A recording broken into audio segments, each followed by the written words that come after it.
We're following Willie more and more. Back in the NRL. There's Willie Mason. I've forgotten how big Willie actually is. Presence of Willie and the Panthers looking at his imposing frame. I'm a 25-minute man. Oh, you got skill, son. Uppercut right hand by Big Willie. Too fancy for you. Welcome to episode number something or other of the Take. We're done already? Willie 5? Iain. Are we 5? I don't know. I've been on holidays. Yeah, how was it? Mate, it was good. I went up the North Coast. Bit of family I'm feeling time. very relaxed. I've got the Hawaiian shirt on. How was it just going up there for like 4 or 5 days, coming back? How does Sydney hit you? Does it hit you at all? Like, do you does the energy just change? I'll tell you what, that North Connects is unreal. Yeah, That's good. how good, eh? I'll tell you what's not good. Coming into Woolloomooloo and then the tunnel there and there being heaps of things and going, oh, I'll go up here and be smart. Bullshit, eh? And then 25 It's minutes gridlock. sitting It's like, gridlock. Oh, it's a pit. Fucking torture. Sydney's torturous. Come on, Sydney planners. Get your shit together. Do you know what? How can they not organise a city in the first place? It's not like our This population. is a whole nother podcast. This is a whole nother podcast. Let's Sydney shit by Willie Iain. What have you been up to? Not much. Went to the Slipper with the great Joey Johns on forgot to ask you Saturday. about I mean, that. it was good. Like Matty Hill puts a good show on, and we just went out there, drank a heap of free piss, and had a bit of a punt. You know, I'm not that much of a punter, and I don't know what I'm talking about. Yeah, I lost a fair bit of money, You're starting to actually. You're coming good now. but I got William. good tips. It Yeah. looks like it. Looks like half decent. So I don't know. That's not an issue. I want to No. I don't want to. We get don't that need to one. be I going don't need. down I don't that need road. another issue, mate. Did you follow the producer? He lost. Just I don't I know. know. If you. Yeah. He had doubled up on it too. So confident he was that he lost twice. Good. All right. So William, I'll tell you what has happened in the last little week. Poor old Queensland has been hit by some more COVID cases. The farm at Byron Bay, which is a Bronny restaurant, a couple of Bronny blokes Yeah. and 3 Blue Ducks, they've Was that the joint? yeah, that was it. Oh, Yeah, them and the Beaches Hotel. okay. So it looks as if apparently homemade Vegemite doesn't save you from getting COVID, even though it's got no nasty bits in it. But, mate, what it has done is it has thrown a few things up in the air with, I guess, the team. So the Bulldogs, your old mob, they had to go into a bubble. Yeah. The Cowboys and the Titans have been rushed to Sydney now to get them away from Yeah. Queensland in case that nutjob Palaszczuk shuts the whole joint down again. I'm glad that they've got the protocol in, and I don't think it's going to affect any teams. It doesn't look You know, like this time last year, everybody was just, it was a free-for-all. You know what I mean? Like, people didn't know how to organise themselves, and, it was up to the coaches to really galvanise teams. Nobody knew what was going on. Now, this is not a shock to anyone. I think they expected this to come around at least like once or twice in the year, and, they'll just go into the protocols and nothing else will be phased. When they say Canterbury in a bubble, what do they mean? I'm not really sure, but I'm pretty sure. Does it mean they can't go out to restaurants and Yeah, that? Like it was last year? It's like I think they got stage 2 or stage 3, like straight into that. All they can do, everybody involved in the bubble in the club, that's it. They can go home, they can't leave. I mean, they can go to the shops, they can't leave, all that kind of stuff. Just don't be associated with the public or anything like that. They can't eat at restaurants, you can't do all that kind of stuff. So that's just the way it is. I don't think it's nothing new to these guys. I'll tell you what, if you're the Because Bulldogs... most of them were in the bubble last year. yeah. All these guys, all Sydney teams, and all Melbourne, everyone, the whole NRL. So this is not new to these guys. If I played for Canterbury, I wouldn't want to be seeing the general public either. It's probably a I'd be good thing going- at the I'm going moment. Probably a straight in good thing at the bubble. moment. You I don't don't want need to to be going around Bankstown Square at this time. I don't need feedback like they would be getting. One thing as well that has been dominating the press is the 18th man. So the 18th man, there's a couple of knockouts on the weekend, a couple of bad ones actually. The level of injury this year, I don't know. The thing is, I haven't seen any information about. Obviously, there's a lot of injuries this year. Yeah. And the game's faster and the rule changes and things like that. So obviously, Cronulla cleared their bench. I think the Raiders on the weekend cleared their bench. So what they've done now is the 18th man rule, where as of round 5, an emerging player can be the 18th man. And then if there's 3 concussions in a game, which, is unlikely, let's be honest, Yep. then they can sub in this 18th man. My issue with it, first of all, how do you make a rule in 1 week on the back of 3 2 games or 3 games? And second of all, already people are saying that people are going to rort it. Yeah. So how do you prevent that? And do you even need the rule in the first place? Very reactive. Very, very reactive, especially after 3 games. I mean, I think at least you need some data on these, on all these injuries and the HIAs. There's so much more around it. You can't just be so reactive. And, you know, it sold papers and it was like clickbait and all that kind of stuff. That was the narrative all weekend. I didn't think Volandis and the crew at the NRL would change so easy. You know, there's no data saying that people are getting knocked out. You know, I mean, it's easy to say people are getting HIAs more prevalent now because of the HIA rules, the protocols, you know what I mean? We're trying to protect these players. But clearing the bench that one time, it's happened. Cronulla cleared their bench. That hasn't happened since the interchanges. Like I started in 2000. That was, I think it was unlimited interchange. Then from 2001, it was 12 and then 10, 8, where it is now. There's never been an instance where, I'm not sure, don't fact check me here. I'm sure someone will, but I don't think a bench has cleared. So it's very, very reactive. I'm dumbfounded that, you know, some of the coaches and everybody's whinged about it. And I'm pretty sure not all the coaches have whinged about it. You think Penrith have been? Like all the coaches that didn't lose their players, they wouldn't give a shit. It's part of the game. It's a contact sport. I mean, these HIAs, it's going to happen. This is a contact sport. These boys are big and strong and fast. They connect, man. You're going to go out. We're just trying to protect players. Injuries like Kiri, you can't help that. They're unrelated. Shoulders, unrelated, all that kind of stuff. But we can't be so reactive to this kind of stuff. Then to the 18th man being a emerging player. What does that like, mean? Come on, man. Like we discussed this morning. It was like, you know, you pick your 1 to 21 they play. You know, 1 to 17, then you get 18, 19, 20, 21. They all warm up. They train with first grade all week. How do you differentiate from that? Just say the 18th man. Usually if you look at a good team like Penrith and like Canberra, they've got some really good first graders being 18th man. But they're first graders. They're not emerging players. So how do you pick this emerging player?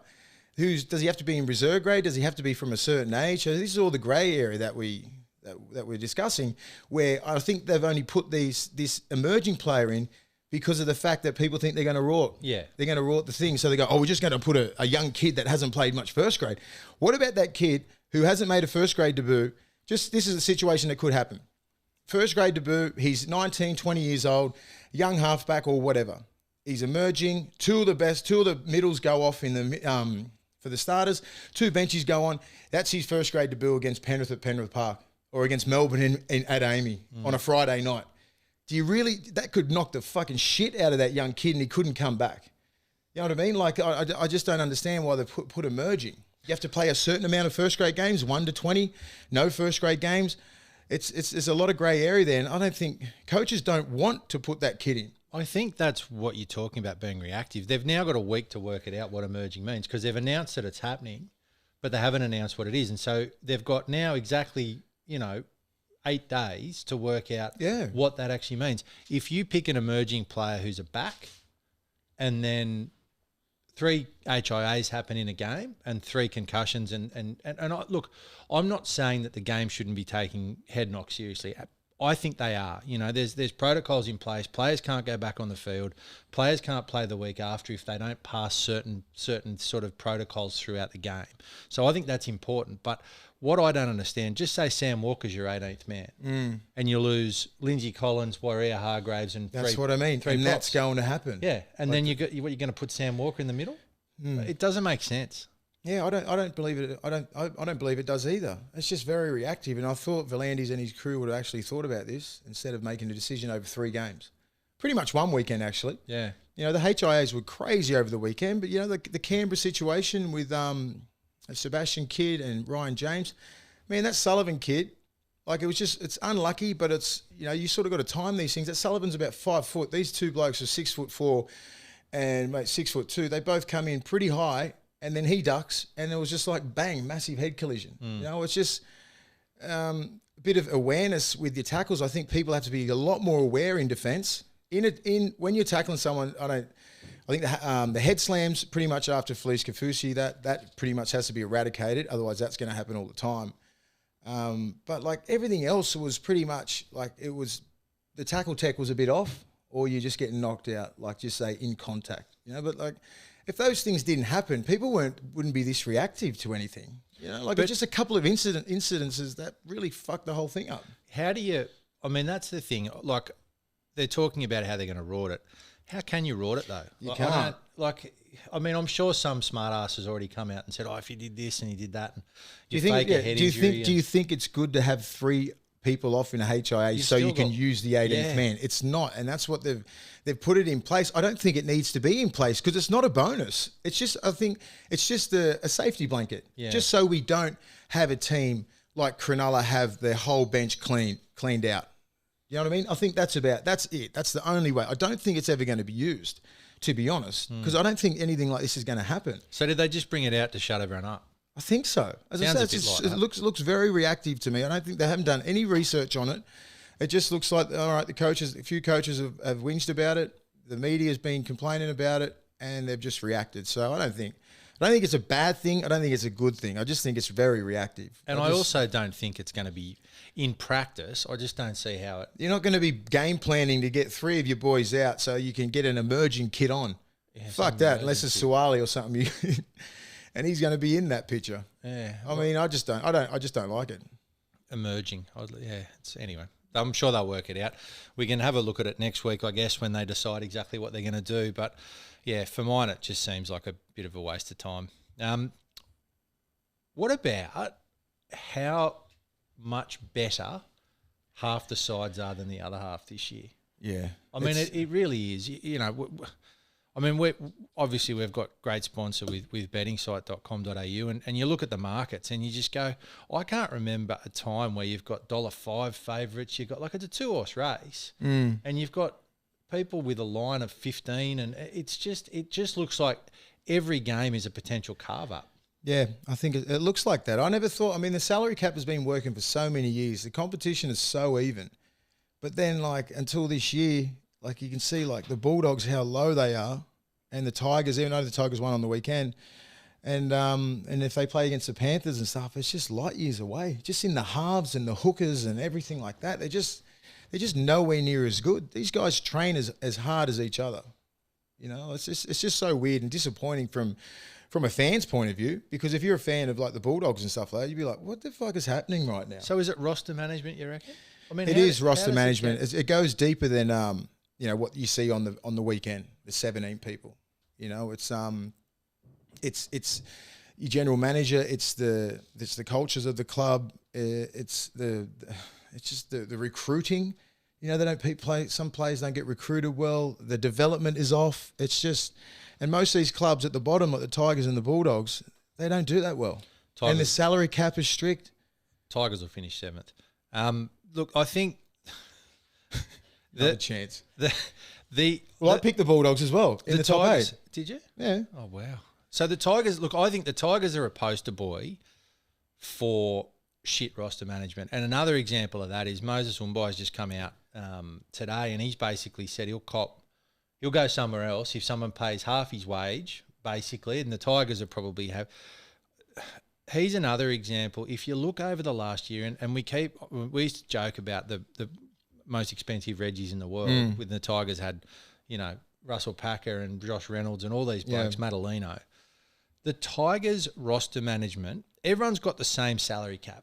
Yeah. So how do you get it so wrong? And how do people that are making those decisions, you worry about sacking players and coaches. Yeah. Surely they're the first the people. GMs and CEOs, they've got to be accountable for it. And the development officers, they're the ones bringing it to the coach. I mean, the head coach can do a little bit of hunting, but, like, he's not doing that much. No. You know, like, even with the Bulldogs, they're still blaming Des Hasler for the debacle that they've been going through for 5 years. But it's the cattle. They haven't developed young kids. You know what I mean? Like, they haven't developed any young superstar in the game for the last 5 or 6 years. How many years can Des be away from the Bulldogs, and you're still going to blame him? And he's too busy stuffing Manly up now. So yeah, and I mean, look at Manly. I mean, it's just players out of form as well. You know, like, the Bulldogs just aren't playing good. Yeah, but I just look at the side and go, they haven't got a good side. I look at Manly and go, you got a half a decent side. You shouldn't be this bad. People talk about the Roosters and the sombrero and all that, but at the end of the day, Josh and Brett Morris took unders to go to a side that were going to win comps. So you look at sides, and Melbourne are the same. Melbourne will take, you know, they've had the same business model the whole time. They get 4 or 5 good players, and then they take up emerging players in positions like, you know, the centres and the wing. They take discards. Yep. They get them super fit. They get them bought into that whole culture, and then they improve as footballers. Then they go somewhere else. They get a big contract, and they go nowhere. And I just think it's the development of clubs. So I remember when I went to the Bulldogs when I was younger. I was 17 years old. And you were just so far, they put you so far away from first grade, it was ridiculous. Like when I was a young up-and-coming kid, that's all you were. You know what I mean? You had to earn everything. You couldn't wear the same, you couldn't drink first grade's Gatorade. It was an honour to get your locker. You know what I mean? It was like a celebration, you know what I mean? Like Jason Hetherington gave me my locker. It was one of the proudest days. You couldn't drink first grade's Gatorade. There was just levels to shit. Now these kids are coming out and pretty much just going straight into that. So there's no culture being built. Like when you played for the Bulldogs, it was an honour, first of all, to play for Bulls. And regardless if you come in first or last, you're expected to win. You know what I mean? That's the culture of the club. You win. Once you put that jersey on, you're expected to win. I don't give a fuck where you come from. And it was such a hard road to get there. And I don't think it's that hard anymore. Do you know what I mean? I just think it's just it's just that grit, and a lot of fans and friends and, you know, ex-players and that, we just talk. It's like, what's happened? How does this team go from what it was, like, just say 15 years ago or 10 years ago to what it is now? You know, how long do you blame Des Hasler for? Do you know what I reckon changed a lot of things in terms of that? It was that NYC. You know, they had these under-20s coming around and playing on the same day as first grade and walking around in all the same gear and thinking they were superstars. And like we used to walk around, we couldn't even get the same gear as first grade. I was walking around with a fucking Sports Factory shirt on. I was 17, 18 years old, and they got Nike, and I'm like, I want that. You know, there was pictures of stuff in the gym. It was like all the internationals and all the best first graders, a couple of pictures. Like, I want to be on that fucking ward. You know what I mean? They give you some things to aspire to. You go in the gym now, they've got all that kind of stuff there, but I'm not sure where it's missing from the jersey flag to the reserve grade to first grade. There's levels to shit. You can't just come in as a superstar young kid and think that you fucking kill it. But that's just society right now. That's just maybe all the clubs. But I don't think it is all the clubs. Because I've spoken to other clubs at Melbourne and the Roosters in Canberra. There's levels to things. Their culture is like that. And I don't understand why the Bulldogs and the culture that I know has gone. And I'm talking to players, and I'm talking to administrators that have been there, people that are involved in the club, and they're like, what the fuck has happened? You know what I mean? And I don't really understand it. I'm not sure Trent Barrett does. You know, Baz is trying to, like, obviously respect the culture of the club, but trying to build his own team there, and they're just not responding. And it just sucks because it's such a successful club.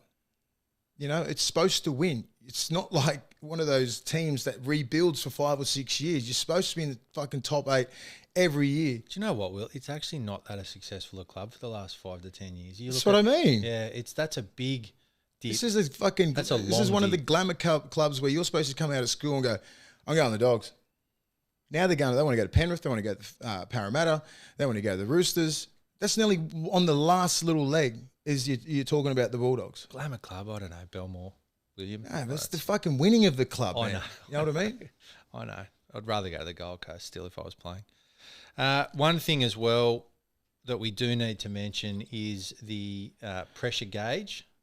Last week's pressure gauge coaches. Apparently this week, Todd Payton and Trent Barrett are number 1 and number 2. They've coached a combined total of 6 games. 6 games. So that's definitely, they should get the arse. We're going to have a pressure gauge in our.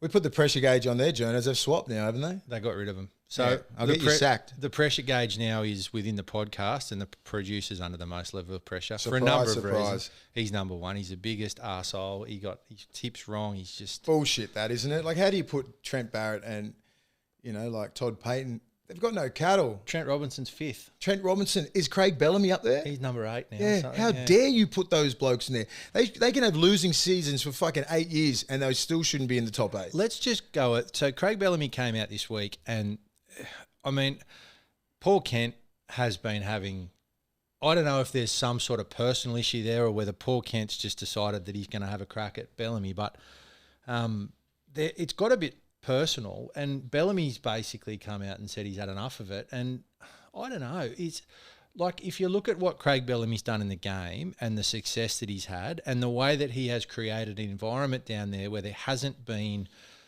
men that have been involved in off-field dramas, like they've got a really tight ship. And you look at all of these things like the wrestling and the chicken wing and all that he's supposed to have designed. He sat there in his little lab and thought of all these things.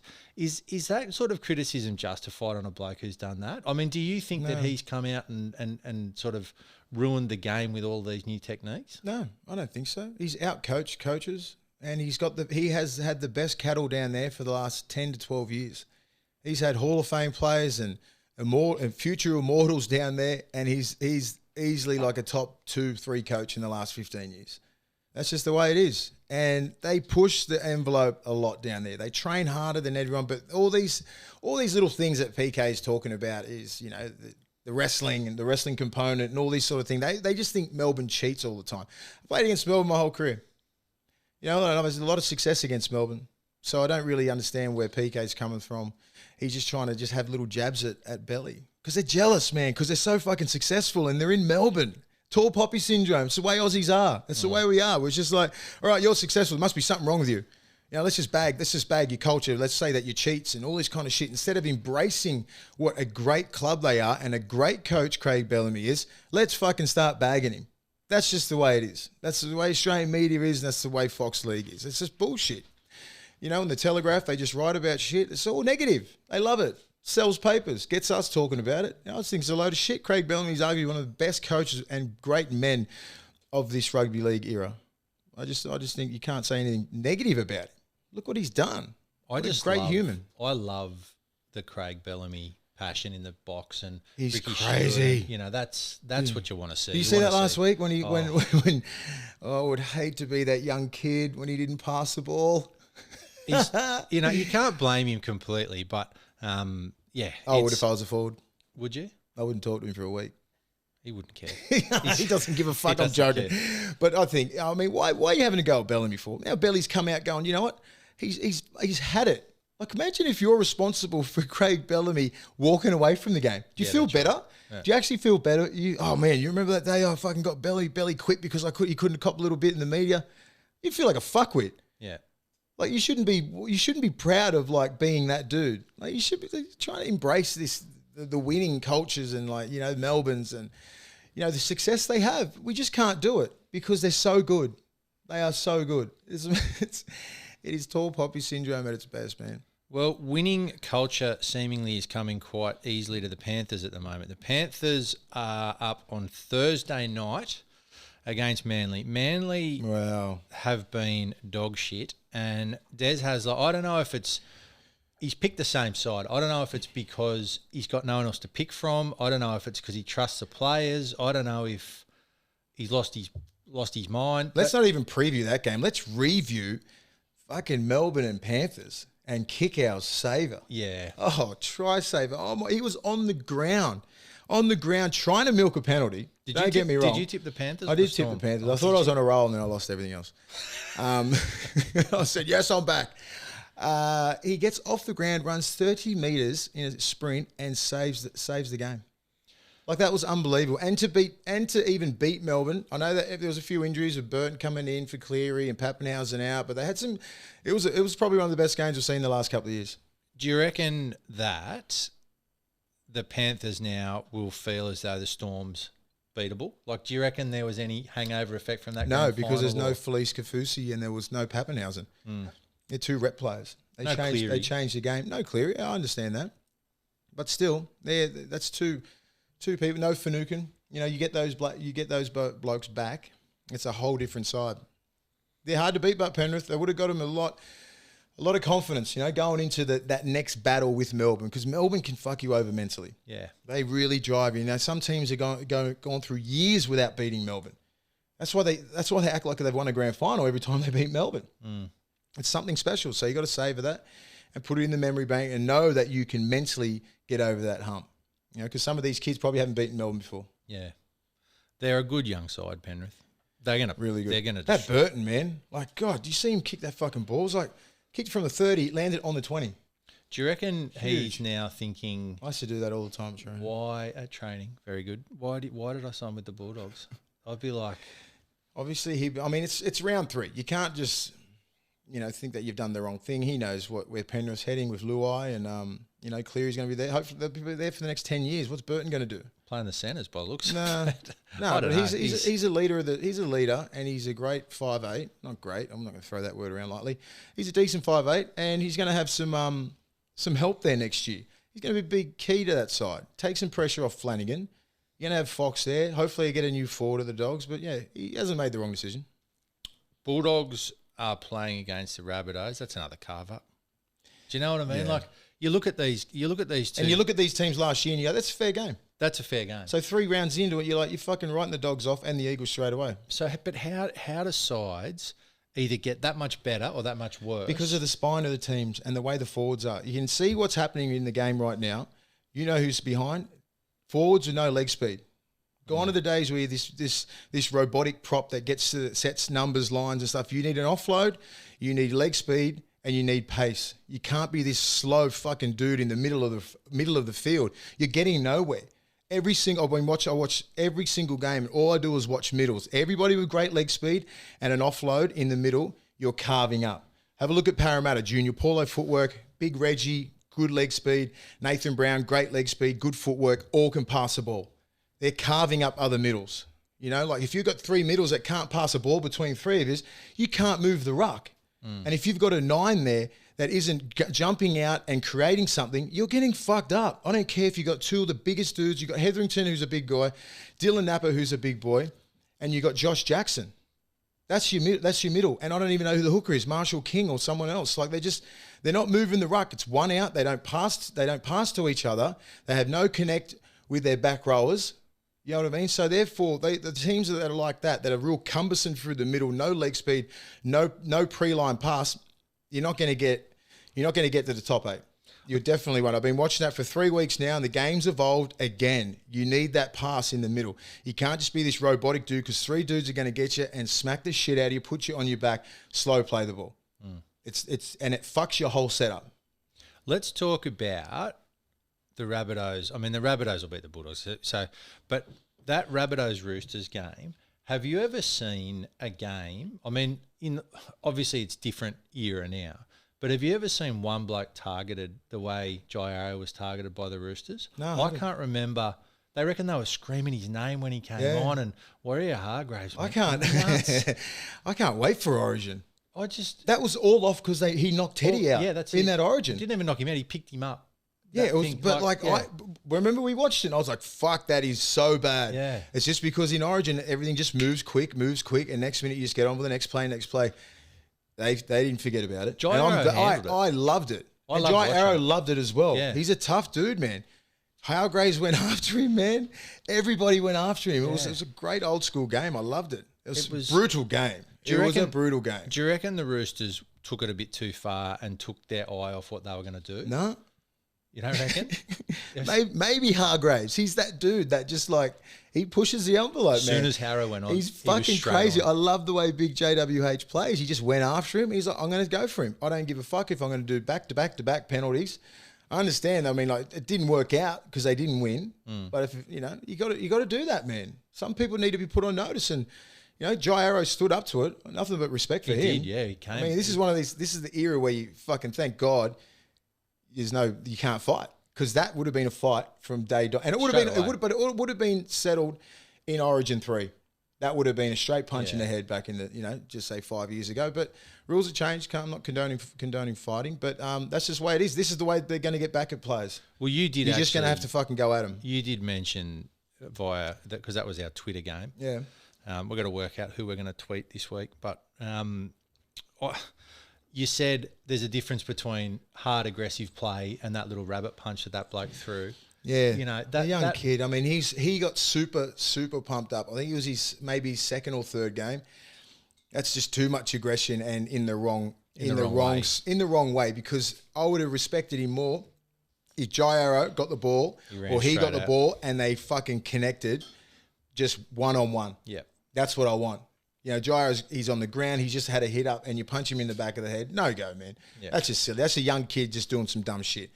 Next time, get the ball, run straight at Jai Arrow, or when Jai Arrow gets the ball, you be the man in front of him and you fucking give it to him. Like with Pangai, you get it to him legally. Exactly. Yeah. Pangai and Fafita, that's fine. You know what I mean? But Yeah, that way, I think if the young kid had his way again, he would be like, all right, let me do it this way. But that's just the young kid just not knowing how to get his anger out. I love the way Arrow was waving at him too. That was unreal. And that would piss me off so much if I was a current player because I couldn't impose my will on these dudes. And I know this, and you can't do shit about it because you get sent off, you let your whole team down. But that's just discipline now. You got to have discipline. So they were a little bit ill-disciplined, because these penalties hurt you. The Storm Broncos, that's another example. The Broncos won last week. It was 2-2 after 60 minutes. Yeah, it was. That was actually one of the worst games of football of all time. I was at the Slipper, obviously, on Saturday, so I watched Super Saturday on Monday. Fucking drained my life. That wasn't a good game. So, and look, the Broncos, congratulations to the Broncos, and they've got some cattle back this week. They've got Lodge and Haas back in the middle. They'll be all right, man. Yeah, look at that middle. Okay. Look at Lodge, Haas, and Big Pangai Jr., Flegler. Is he off the bench? Oh, Pangai's on the bench now. Yeah. Wow. So, that's what I mean. The difference between his game against Fafita and then, I know he had a decent game against the Bulldogs, but I want him to run with the fucking anger that he had with Fafita. All the time. All the time. Yeah. He'll be one of the most dominant forwards. Yeah. Yeah, so, that's another game. I'm not even, the Broncos can't win that. I'm not saying that in a bad way. I think the Broncos have got a good young side that, over a period of time will improve. Mm-hmm. This isn't the week for them after the Storm have lost 2 in a row. Munster's Sharks and Cowboys, score 50 no one tries. really cares. Look, that's another game that it's not that it's a bad game of football. Because don't get me wrong, the standard of football is amazing. Yeah, I love it. But there's a difference between these are two. They'll even each other out. These are two not very good sides. The Sharks will win, I think, but the Cowboys have been dog shit as well. But it's one of those games where it's not like, you haven't got two great teams going at it. You got but that's two what okay makes teams. But these games will be all right. That'll be okay. Super sad day. Titans versus the Raiders. This is the game. That's a good game. This is the game. So Titans, now I'm how excited unstoppable the Titans on the weekend. Oh. Fasu Malawi, Fodawaka, Fafita, Wallace, Jared Wallace. They're Lasoni, number 15. Yeah. They are playing a brand where I love the coach. I played with him, but he's been over in England and they play a more expansive game. They just have a fucking shot for shot. They make defenses work. Over there, their defense is not as good as ours. Now he's brought the defense here. So these kids can defend, but they are throwing everything at you on every single play. Like these forwards are passing the ball. They got probably I think they got the best, most balanced pack in the whole comp. Such a good pack. You know what I mean? So dynamic. They powered through the middle last week and they just monstered that other team. It was scary. I think, they played the Cowboys. And the Cowboys haven't got an ordinary pack. They've got some fucking big boppers in there, but they couldn't stop them. And the difference between when the bench went on and replaced the starters, there was no difference. No.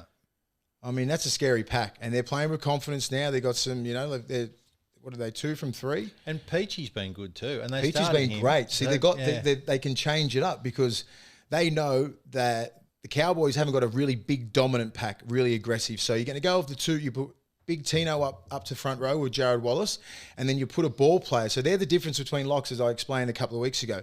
The Peachies and the Cam Murrays who get on there, they toil, they're ball players, they connect with their edge back rolls, they push their front rolls a little bit wider from the ruck, and that's what happened. You try and get on the edge straight away just to play more football. So Holbrook's he's working that out. He knows what cattle he has. He knows what Peachy can bring. And when he starts, that'd be a key indicator, if I was the opposite, to going, all right, they're going to get a little bit wider of the ruck. You know what I mean? They're going to hit at C and the 4-man, and that's what they did. And they got a really good balance. They're playing some good football, a good brand of football. People forget Peachy played Origin 2 years ago. He's a good player, mate. Yeah, and good player, good hitter. I'll tell you always talk about depth and 1 to 17 and your bench being important, but Herman SASA, he can't even make the side. He was one of Newcastle's That speaks best, volumes. That speaks volumes about where the Titans are in their middle. 100%. He's a middleman. He can't be anywhere else but the middle, and he can't even get in there. See, that'd be if I was an 18th man, that's where Herman is, and you got a young kid coming in and taking your place. Yeah. That's where I'd be fucking pissed off. Yeah, you're always pissed off. You're a very angry person. I'll tell you who is angry, and that's the good people in Newcastle, because the Knights have offered so much and delivered so little lately, and they've done it again. They've come out and they've had a dog shit game against a side that everyone expected them to beat in the Tigers. Look, the Tigers were tough. The Tigers played well, but the Knights lost that game. Yeah. I mean, it was just they just lost the game. Yeah, I thought they would. Sunday, playing up there at McDonald Jones Stadium, 25,000 people there, maybe less. Sunday Arvo, beautiful day. That is what you dream of when you play in Newcastle. They are the days that you want. Piercy's 300th game, it was there, like it was right there, and they couldn't get it done. And they had the game. It was like 4 minutes to go, and then they let that try in. Yeah. It was just like, come on, man. Like, you think with all the chips in, and they still couldn't pull it off, like you'd be pretty disappointed. It wasn't. That'd be one of those games you're like, fuck. Remember we had the Tigers. If they're sitting at like 9th or 10th spot in like, round 24, 25, they don't want that. They're too good a team, and they should be putting teams away. So they'll be really disappointed. Maybe that's the time when they go back and go, you know what, we're not as good as we think we are. You take the plays from Bradman Best 2 weeks before, 2 weeks ago. He doesn't come up with those brilliant single-handedly individual like brilliance. They probably lose to the Warriors. Yep, you know what I mean. So. And they beat the Bulldogs, who don't count. And the Dogs, they can't score a point. The only thing like that they've got going for him, Ben Hunt has been like a different footballer this year. I mean, he really has. And so for the Dragons to have to go out, 71 minutes with one leg, huh? Yeah, he had a busted leg. That's ballsy, man. He has. I feel sorry for him. He's just hitting his straps. I was going to say he can't get a break, but it's just that's poor, isn't it? That's fucked. It's not bad. I didn't even mean it. No, you're just funny naturally. Just fucking hilarious. I'm just a hilarious person. Do you know what? I came out at the start of the year and I said, and what I am very, very aware of is how badly my predictions are going for this year. But I thought the Dragons would be towards the bottom of they're not going to make the 8, I don't think. I still stand by that. But they've been a lot better than I thought they were going to be. And a lot of that is from Ben Hunt. Ben Hunt has really stood up and I don't know, led that side around and been the player that they bought for $1 billion a year a couple of years ago. Yeah, I mean he's been under immense pressure. Probably the kid under the most pressure. Him and Ash Taylor. Yeah, but it's only because of the money that they're on, which sucks. And Milford. It's all because they're over $1 million each, which is fucking sad. But it's just the way it is.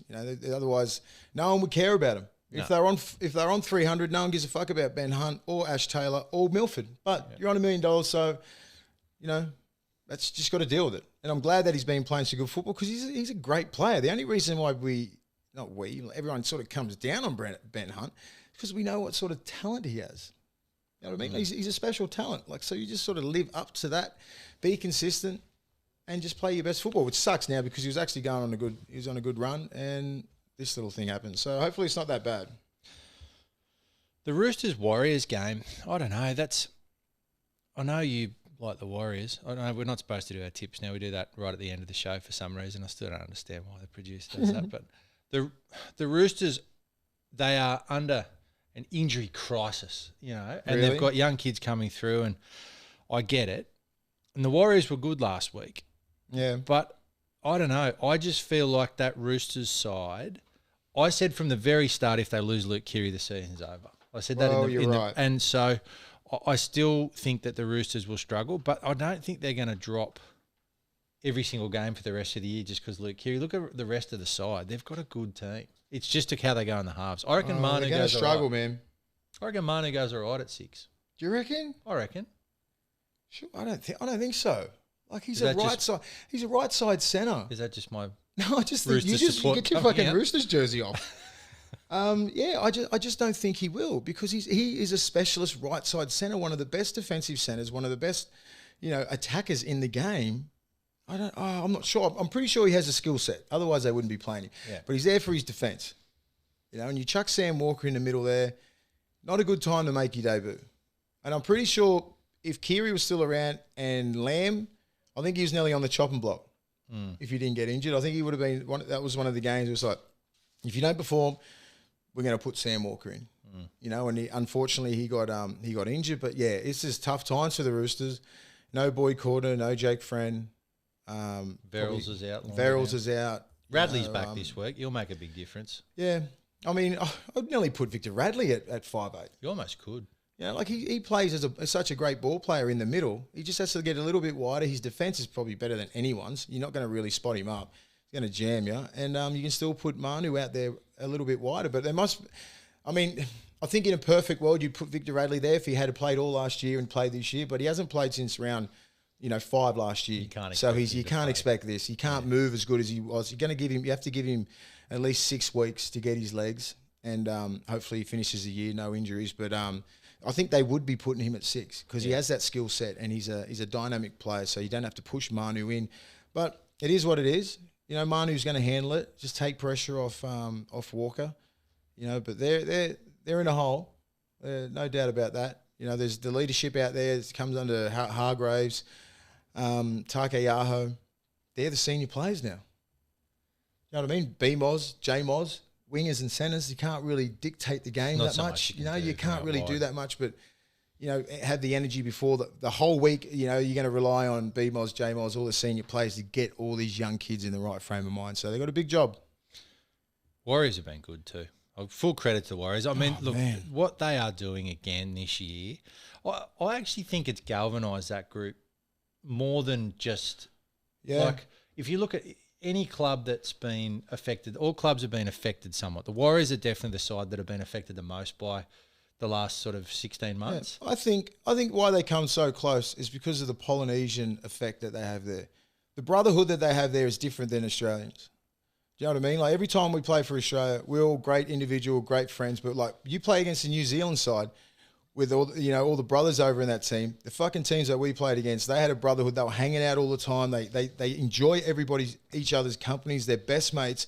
They galvanise better than anyone. You know what I mean? Unless they've got a great coach there, but they're a brotherhood. Do you know what I mean? Like with all the Polynesian boys, they get around together. They sing songs. They pray and do all that kind of stuff. It should be like the Tongan and Samoan team, the New Zealand team. Most of these guys have represented at the highest level. You know what I mean? So they have that brotherhood, which would be different from a team like, just say, the Titans or the Bulldogs or somewhere going and relocating to New Zealand. It's a little bit different when you got those guys there that really love each other's company. They can bunker down, have that siege mentality, and just make it a real brotherhood because you can see they're playing for each other. You see Bunty Afoa's effort? Oh yeah, massive. Do you know what I mean? Like there's no need for him to be there, but he wanted to be there. Can't coach that shit. Could have easily backed off, but he made that run, got Simonson down. And even though it was 12-0, would have been like 18-0 up. Could have cost them a game. They could have run away with that. Then have the only team that could come back from that game is the Warriors. I've played those guys so many fucking times, and you think if you're 22, 26 points ahead, I've been in that position, they run you down. They don't care. And they've gone back to playing Warriors football where they just play off the cuff. So you see Tuivasa-Sheck was on another level. He was getting the ball whenever he wanted to. There was flick passes, there was offloads, and it's the hardest to defend against because everybody as a defensive system works the same. It's hard to defend against a team that just does not care. They're running, hitting holes, they're flicking the ball back out, they're attacking this side, the next minute they're over the other side. It runs, and especially like Canberra, like being under the pump with 3 of their middles off. That's the only team that could have beat the Raiders then. I actually, speaking about Bunny Afoa, his hair is so much better than your hair when you had the afro. So why is there no Bunny Afoa wigs? Because he doesn't have his out. He should though. I'm going to start him. I'm going to start. I don't think he could wear it out. It's too long. It's too long. You couldn't. But that game, Canberra and the Warriors, that was ridiculous. I mean, the Canberra team, they were under the pump. And the Warriors just kept coming at him, even though it was 25 to 6 at halftime. Yeah. And then they got back into it, and then Canberra scores that try, and you'd think that would break another team. They didn't break. Tigers-Eels. This is always a grudge match because all the fans hate each other. I don't know why they hate each other so much. I guess because they're all Westies.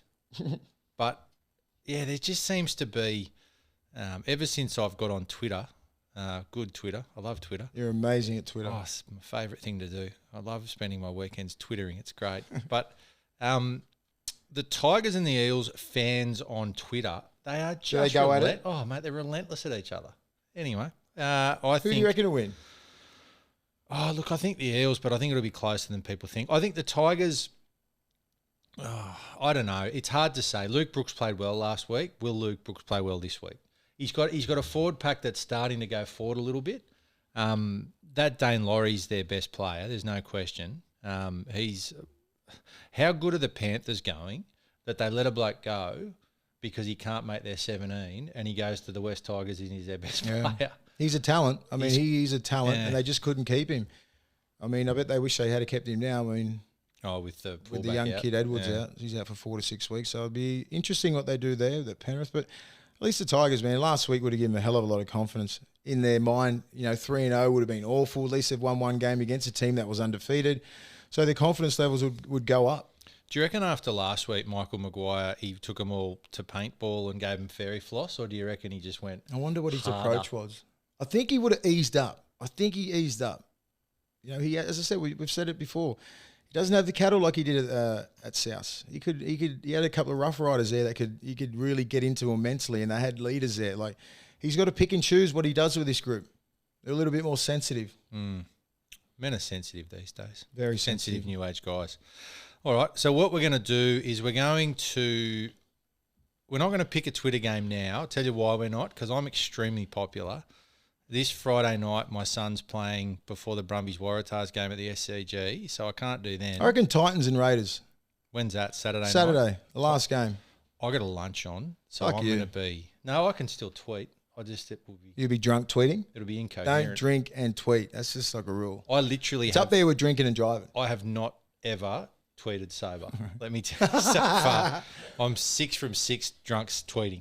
All right, so the next thing, we will get back to you on when we're going to tweet, but everyone loves the tweeting. People love your tweets more than my tweets, let's be fair. I'm sort of You are surface to soft. requirements. No, no one cares. Willie's Big Boys.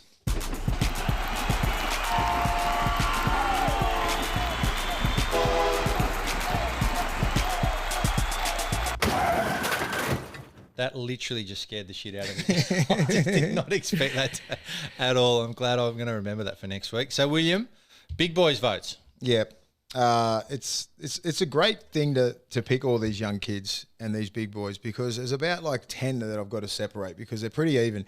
All I do is go on, like I'm not really big on the meterage, if you're a big, if you make 200 plus meters, because I look at where you're making those meters, if you're getting them off line dropouts, kickoffs, if you do 5 or 6 of those, that's an easy 100 meters. You get 100 meters through the middle and like some decent meters, when you're on the back foot and everything like that. That's what I rate. Ryan Sutton's got my 3 points. He played 73 minutes, got 200 plus meters and 50 plus fucking tackles. That's unbelievable. It's a lot. The big pommy dude was on another level. I mean, you got to give nothing but respect. And he's not even a starting forward. You know what I mean? He got the nod because Denam Slew got left out of the team, and he stood up big time. And that was just nothing but respect. And playing against the Warriors, I look at the team as well, the opposition team. What sort of forwards they got, and the Warriors. I don't care if they come in last or first; they've always got about a top 4 pack. 2 votes for Willie Iain Kickow.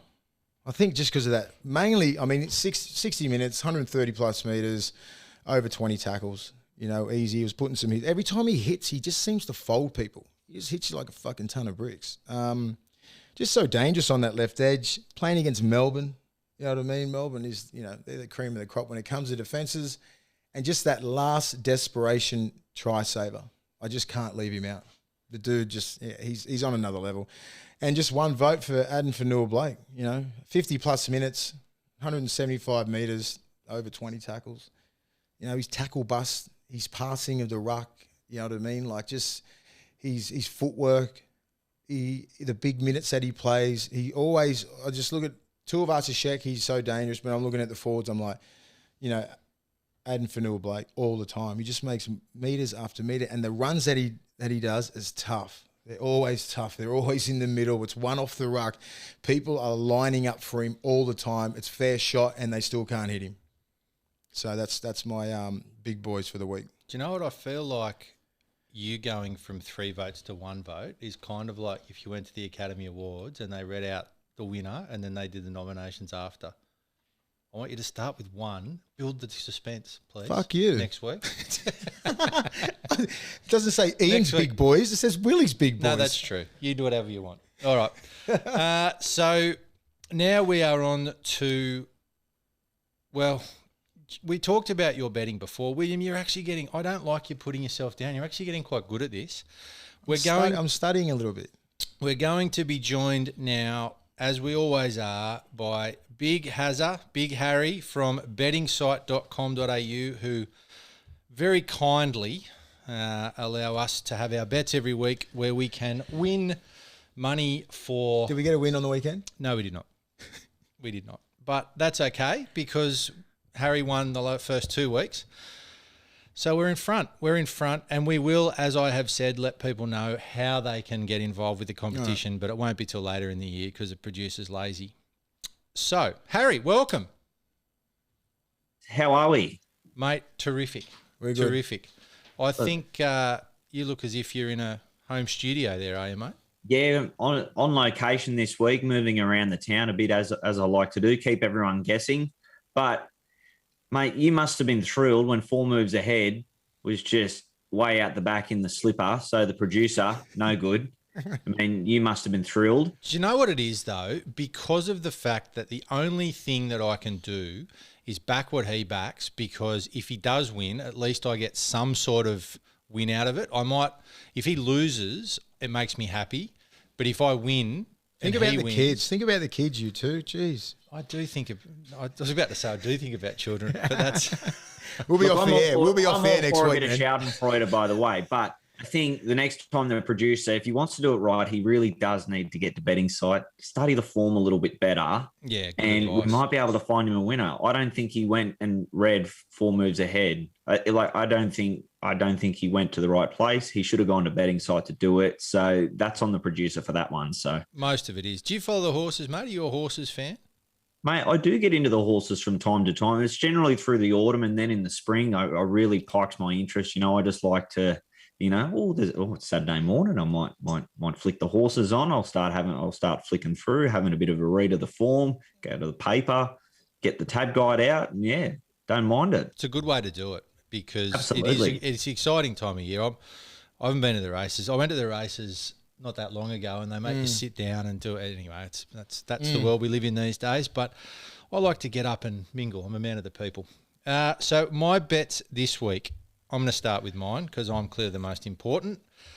I would like this week to take, I was talking before with William about the dog shit games that we are facing in terms of the gaps between the two. So with that in mind, I'm going to take the Panthers 13 plus, South 13 plus. I'm going to take the Sharks and the Eels head to head, and I'm going to take the Queensland Reds head to head because the Reds bet was about the only thing I got wrong last week.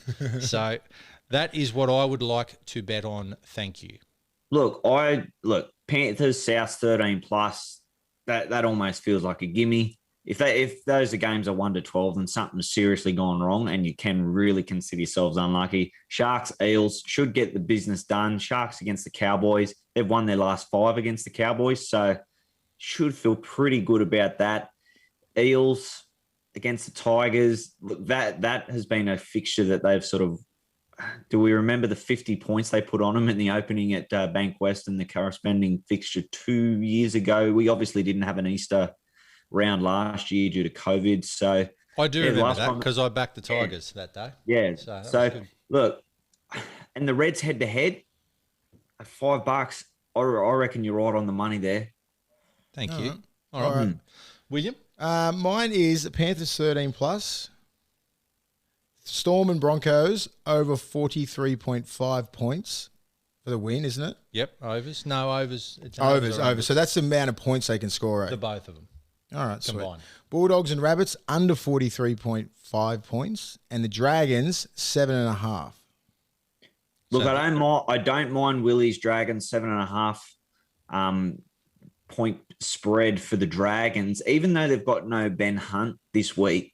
The Dragons do have a really good record up in Newcastle. Traditionally, they've gone and always played really well there. They always play well there. So the plus 7.5 is not a bad pick there. Panthers, big tick, 13 plus, get them in there. Storm and Broncos, a little bit worried about going the overs there because 6 of the last 7 games at Amy Park have gone unders. So, I mean, we haven't played a lot of footy there in the last 18 months or closer to 2 years now with coronavirus. So maybe that's a bit of an anomaly, but Yeah, I actually think the Bulldogs and Rabbitohs might go over as well. Really? And that's purely on the Rabbitohs. If the Rabbitohs show up and they're fair income, they'll put a cricket score on them. This level of negativity early on, Harry, I don't know. Yeah. You've just basically ripped 2 of his 4 apart. I'm fine. Do you know what? I guess if we win, we win, and I'm used to losing. Don't worry about it. William, I am not fussed at all if this doesn't come up. I would like to point out that if this bet does come up, probably next week you need to wear a flak jacket because Willie will be coming at you very hard. I'm going to get you live on the show. Now, the producer's got a bet. He's gone Miami bound at $15 with Bet365 in the Sydney Cup. Yep. I will tell a quick story about the Sydney Cup. 5 years ago, Jim Cassidy was on board Grand Marshal at $51 and I had $5 in my pocket, threw it on, and who came home, who was last at the 400-metre mark but got home? Grand Marshal at $51 might be the greatest bet I've ever had, and sadly I only put 5 and not 50 on it. So I've got some bittersweet memories of the Sydney Cup. But Miami Band, the 4-year-old mare, looks every chance. Didn't perform really well in the wet last week or on the soft track at Rose Hill, so gets a chance to redeem itself. At $15. They're good odds. That's good. Yeah, it's good odds. He's not Is the Sydney Cup the one that we usually get on? The Everest is usually for my birthday, isn't it? No, this is normally where we go. Okay. So this is Sydney Cup 3,200. It's like the Melbourne Cup, but shit. Yeah. Okay. So, but nobody goes. Harry, we go. We've been a few times where I spend my entire time taking photos of you with random people going, really photo. It's good. Love going out with you. It's fun.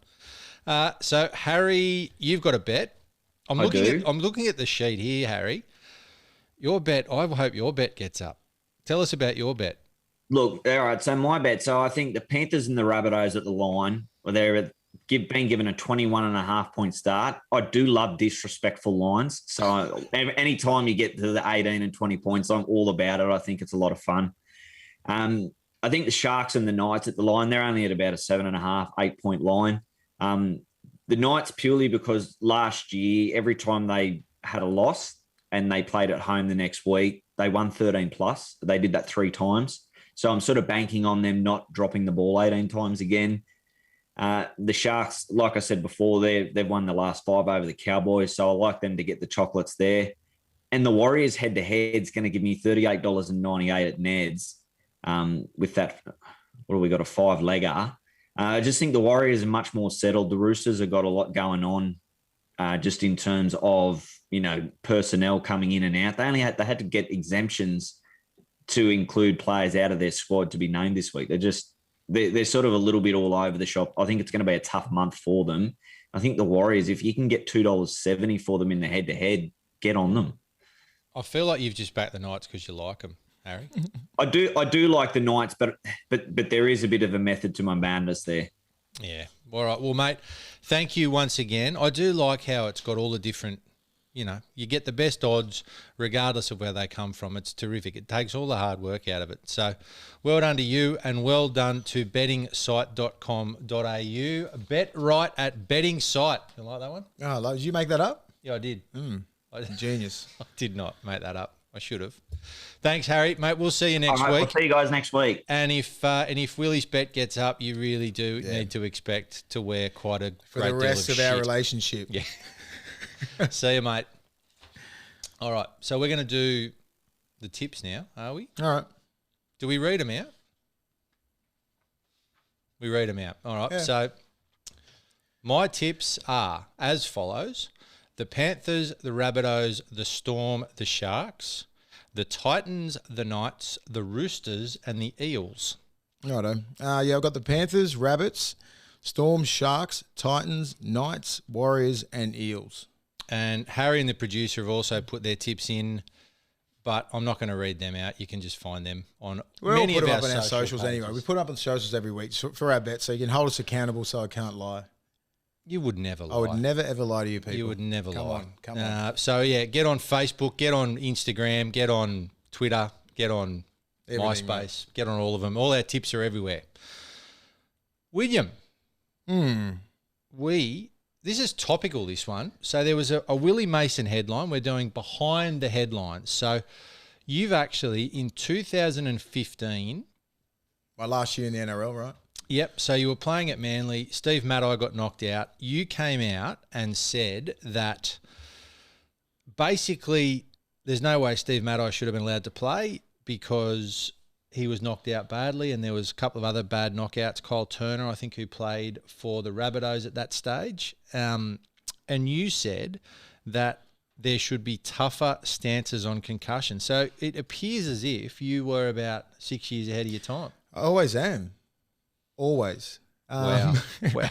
No, Wow. I mean, my stance hasn't changed on that, and I think everybody has, evolved, and the HIA has evolved, and the protocols and everything like that. So, I was always against, players. I mean, I went through that 2000 era, when it was like a badge of honor getting through like a knockout, and then the team, the club doctor coming and saying you're right, and you just stay on and all that kind of stuff. I played with guys like Mark O'Mealy and some of the toughest blokes in the game. They'd never go off. And it was it was that badge of honor. I didn't particularly like it, but sometimes you have to take us off. You have to take it out of the player's hands. Do you know what I mean? Well, you said in this particular article, I'm quoting you now, there was one occasion, Mason said, that's you, Willie Mason, Esquire, said there was at least one occasion when he played following a head injury when in hindsight he wished he hadn't. It was against the Kiwis and had a fractured eye socket, and they say you can go blind if something goes wrong. There's other things that can send you blind, Will, that you need to probably worry about. Not as much, but I mean, and that was in New Zealand in the Four Nations when I got hit by Kitwell. It was like my eye socket was fractured. Obviously, they didn't know at that time, but I went on and played the game. We ended up winning, ended up having a week off, and then playing the following week. So it needs to be taken out of the player's hands. Do you know what I mean? Like I remember sitting on the side. I mean, that was in the first 20 minutes. I got concussed, played on for another 5 minutes, went off. So that's 20 minutes into the game, 25 minutes into the game. Don't remember anything until 20 minutes into the second half, and then went back on. That's how far the game has come. But like it's and this is so 2006. Fast forward 10 years, 2015. We're still getting players staying on for that badge of honor because you got to take it out of our hands because we're going to keep fucking playing. We don't care. Like, have a look at Boyd Cordner and Jake Friend and these guys. They will play if you don't take it out of their hands. Thank God the Roosters are doing their due diligence and they're looking after these kids. Because if you take that, if you don't take it away, I bet Boyd Cordner and Jake Friend are playing this week. Yeah, that's right. You know what I mean? So I'm glad that the NRL are taking this serious with the HIAs and the concussion, the CTE and everything like that. They are taking it serious. There's no more. If Steve Maddai was playing right now in 2015, he'd be taken off. You know what I mean? He's not going to continue playing games. When he did in 2015, I feel like I'm talking fucking 40 years ago, 6 years ago. So the game has really jumped on it. They've evolved. Their protocols are really good. They're looking after the players, thank God. And I'm glad they're doing this. Do you remember what year it was when they started with all of that HIA 2014. Stuff? Was it? Yeah, so 2014. It's only 7 years It's only new, ago. mate. It's only new. Yeah. And they've changed the rules. And this year is the only one with it's gotten as strict as it is. Yeah. With the protocols and the I'm just glad it's at this level now because the game is faster, it's more brutal. I know there's no head-high tackles, there's no fighting, but the game is brutal. You know what I mean? The hits are harder, game's faster, you're under fatigue. You're not as, like in the first 20, 30 minutes, everyone's hit is like spot on. You're hitting around the legs, you're hitting the chest. Everything's is great. And then fatigue gets in, start slipping high, head clashes, all that kind of stuff. So that's the only reason why these changes are happening to the game. So I'm glad it's doing that. Well, do you know what? This is a good omen for you because you've predicted HIA stuff 6 years, 7 years in advance. I feel like now you're going to predict your bet's going to come off because you've got the and I'm going to be a professional punter. Yes, let's go. No, you're not. No, you are not. That's not something you're doing. All right. Well, thank you everyone for tuning in to episode whatever it was of The Take with Willie and Ian. We really appreciate all of your support. Thanks, guys. Please rate, review, subscribe. You can get us on Apple and Spotify. You can find all of our social stuff. We are genuinely interested in hearing what you've got to say, unless you want to write Willie Who. That's just dumb.